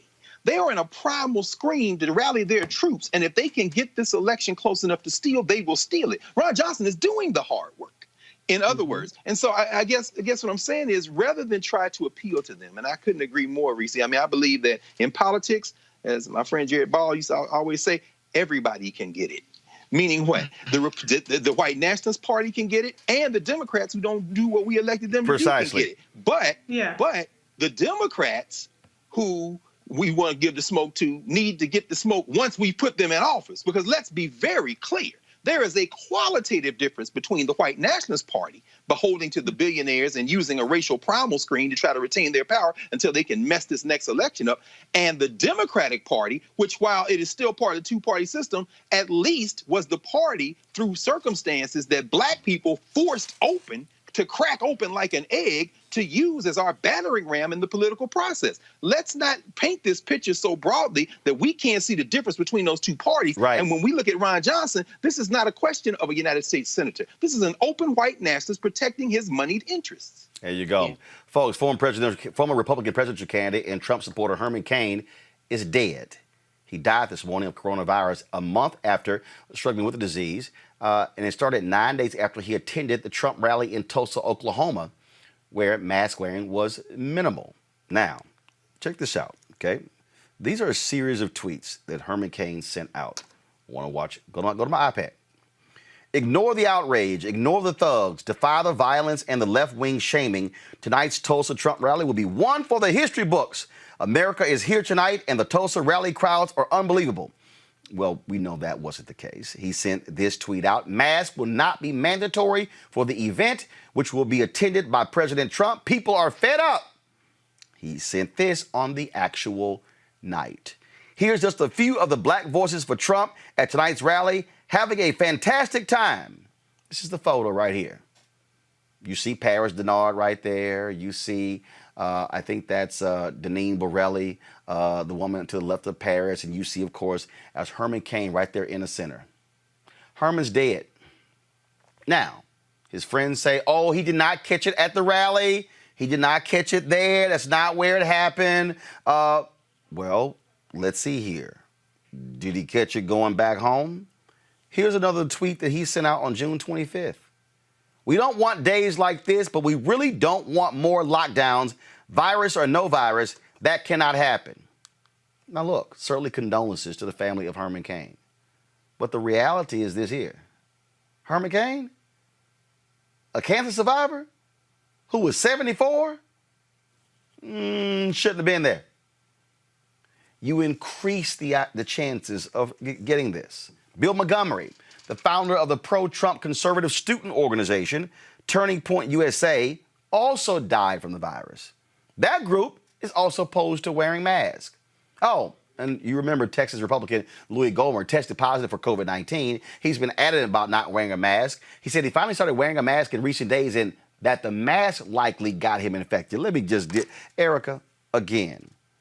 All them black folks, in fact, that little leprechaun comedian, so-called comedian Terrence Williams, posted a video doing a jig, dancing, and they were all in the back sitting here dancing.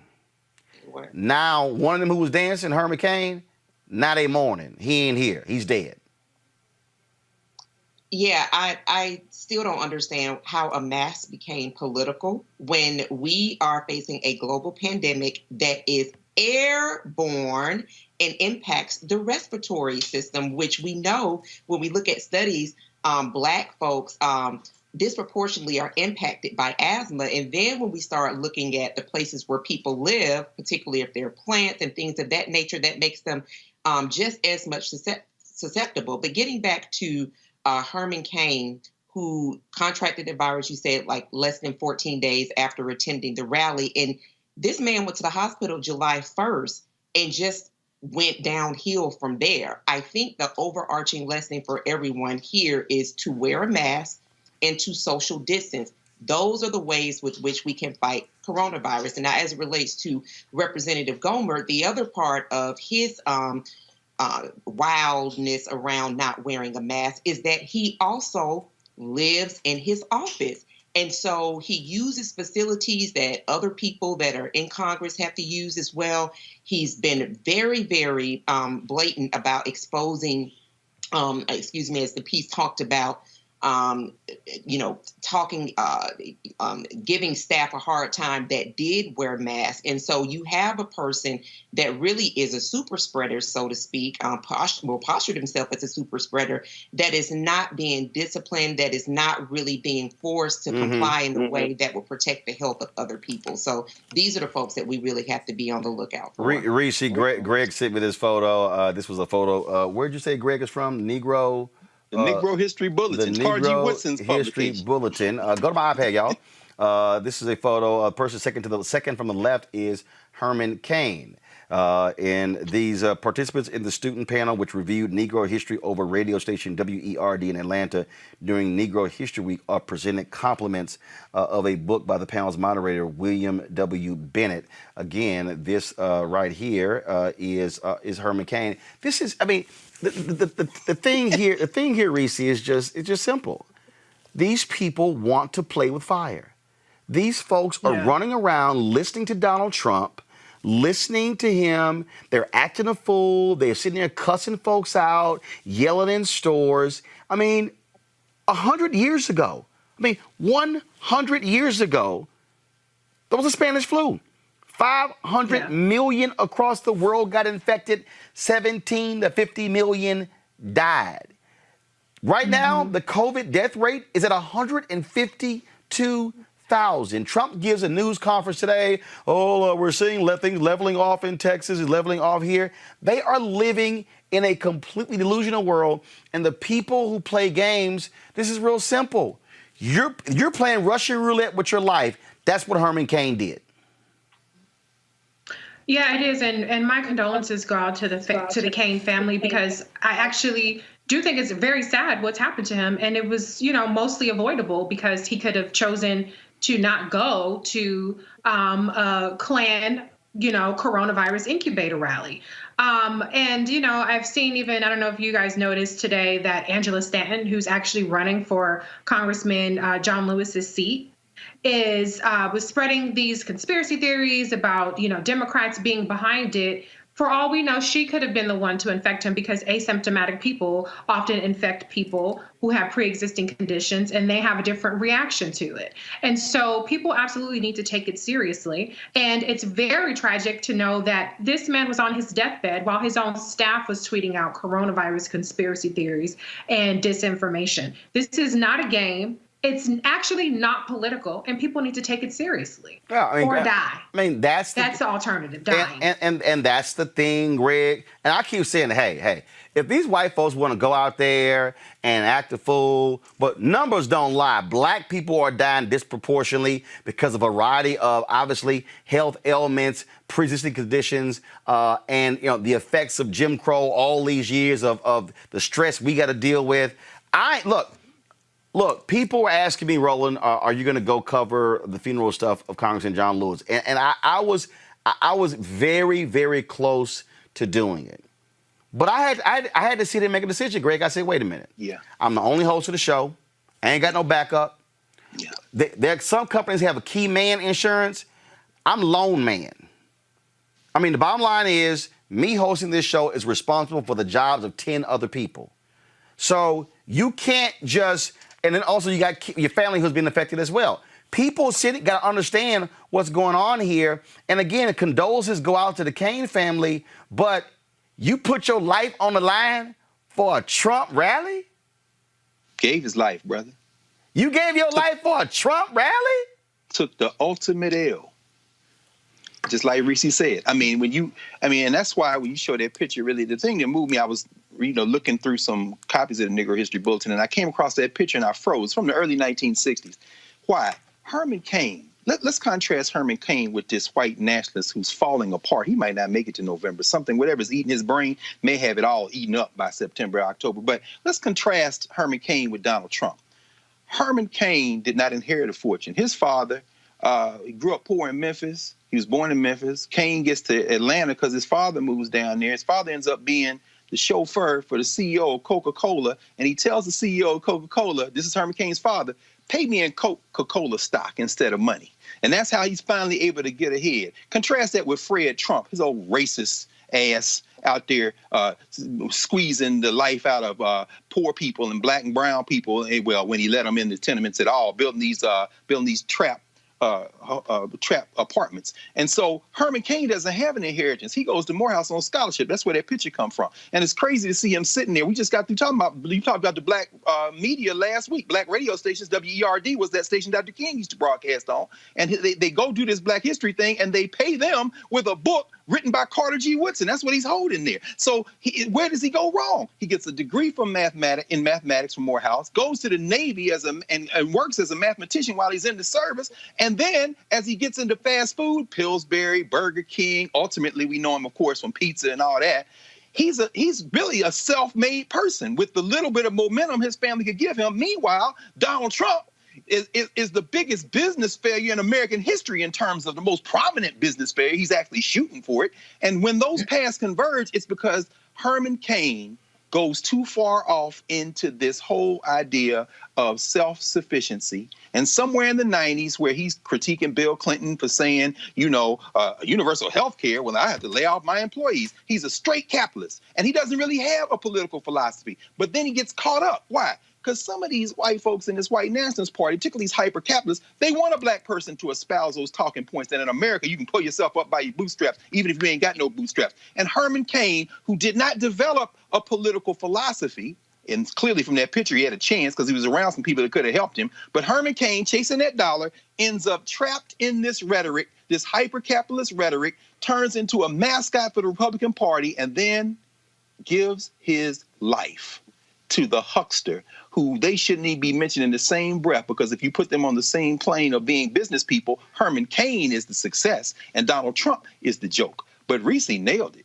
Man, you put your whole life out here, brother. Yep. And you lost your life, man. You lost your life. Let me ask y'all this here. Let me weigh in. Donald Trump sent that tweet out today talking about we should delay the election. What do you make of Steve Calabresi, co-founder of the Federalist Society, Trump supporter, writing in the New York Times, quote, I have voted Republican in every presidential election since 1980, including voting for Donald Trump in 2016. I wrote op-eds in a law review article protesting what I believe was an unconstitutional investigation of Robert Mueller. I also wrote an op-ed opposing President Trump's impeachment. But I am frankly appalled by the president's recent tweet seeking to postpone the November election. Until recently, I had taken as political hyperbole the Democrats' assertion that President Trump is a fascist. But this latest tweet is fastidious sexistic and is itself grounds for the president's immediate impeachment again by the House of the Representatives and is removed from office by the Senate. Anybody? Thoughts? I was in law school when Professor Calabrese, they started the Federalist Society. I'll just keep it very quickly. What the Federalist Society, who is responsible for most of those right-wing judges on the Supreme Court, what he's doing is trying to save their little nasty white nationalist project. They're trying to make it look like Trump is somehow an outlier. He ain't no outlier. He is representative of what y'all been doing the last 50 years. And so what he's trying to do is get ahead of this. It's just like the Lincoln Project. That's all that is. That's all it is. So what he's trying to do, Erica, here is say impeach Trump so we can have Pence on the ballot? Absolutely. And I think that Dr. Carr brought that forward a few weeks ago when we were talking. And that is why, and I'm so glad that everyone is tuned in, and I hope everybody continues to absorb these conversations that we're having and to absolutely empower other people as we prepare to go to the ballot box in 95 days or do your mail-in ballot at home, is that this is not just about the son of a Klansman that is occupying the White House. This is an entire regime, and Mike Pence included, who is the president of the Senate, who is the reason that there is a Betsy DeVos, because he issued the tie-breaking vote, and Betsy DeVos becoming the most unqualified, or one of the most unqualified secretaries of education. He is responsible for 13 tie-breaking votes, and that includes putting people, I think it's now 203 federal judges on the bench right now.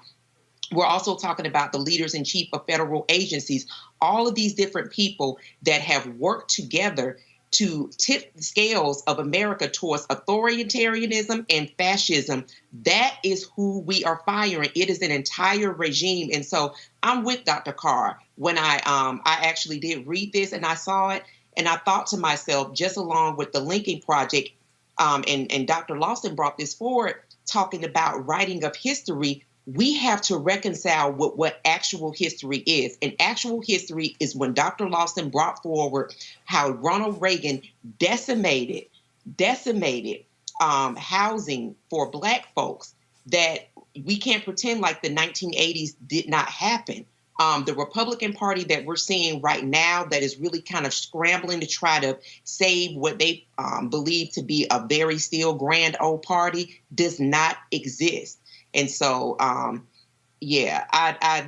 push back on all of this foolishness that he had to say, because when the House when the House did impeach Donald Trump, it was because of one of those articles was abuse of power. He's been doing it freely since he was president-elect.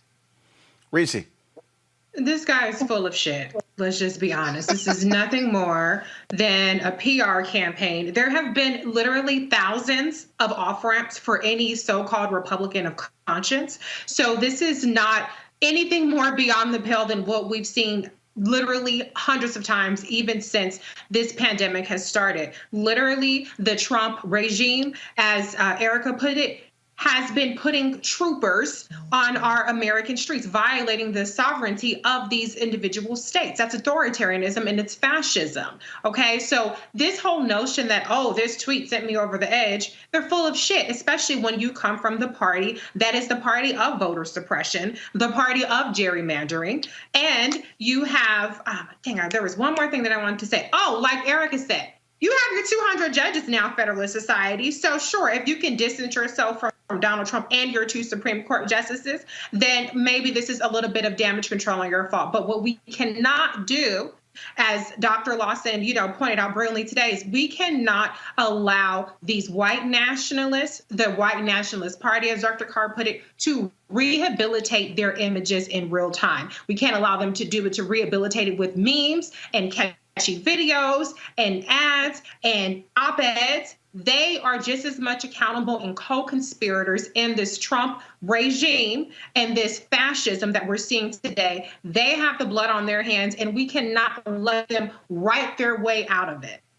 Yep. All right, folks. We had, of course, these anti-Trump ads and some other stories. We're going to push those tomorrow because we, of course, went a little bit longer than expected with our coverage of today's homegoing for Congressman John Lewis. And so, but you can do that, right, Roland? Because it's your show. Yeah, absolutely. That's why we do that. That's why we do that. And of course, we want you to support what we do as well here on Roland Martin Unfiltered by joining our Bring the Funk fan club. Of course, you can give right there on Cash App, $RM Unfiltered, PayPal.me/R Martin Unfiltered. You got Venmo.com/RM Unfiltered. You can also send, of course, a money order. You can send it right there to New Vision Media. It's new, NU. Vision Media Inc., 1625 K Street, Northwest, Suite 400, Washington, D.C., 2006. And so we want you to please support us in doing that. And the reason it's important because, again, what you just saw today with our show, with the coverage of the homegoing of Congressman John Lewis, for us to be able to control the narrative, for us to be able to focus on what we want to focus on and not really depend upon what you will hear from the folks on other networks. That's why those things matter. The ability to be able to hear folks like Reese and Erica and Greg as well. That stuff is important.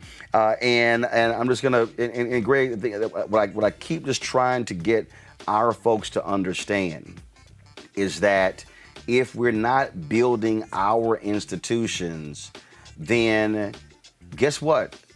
The modern day John Lewises are not going to get covered. They will get marginalized. And then you heard Jim Lawson say, I read all these books and they ain't really telling really what happened. That's what happens when somebody else who don't look like you is reinterpreting what your story is. That's right, brother. That's exactly right. And in fact, that's what happens when somebody who does look like you is beholden to a system that doesn't look like you. In order to get published, they don't tell the story. There is nobody on cable, nobody on broadcast television. There is nobody who is going to do two things. Number one, going to show the full James Lawson eulogy and explain it. And number two, there's nobody who has done as long an interview as you've done with him in recent years that will broadcast that on their platform. This is why you must support. You must support this network and this platform. You know why? Because if you're not watching this, you're not getting the news you need. Because them other folks measure it. Go a little bit. Go on over there and find out how long what they talk about Jim Lawson. Compare what you hear tonight with what you heard over here tonight, and that'll be the difference maybe between slavery and freedom. I don't know. Maybe that might be the difference. Well, folks, there was a whole lot that was being said at today's eulogy, and we're going to end our show hearing from Congressman John Lewis. It's 4 seconds, and it's all you need to hear. Folks, go to my iPad. I'll see y'all tomorrow. Holla. Vote and use it. John Lewis, you have one vote and use it.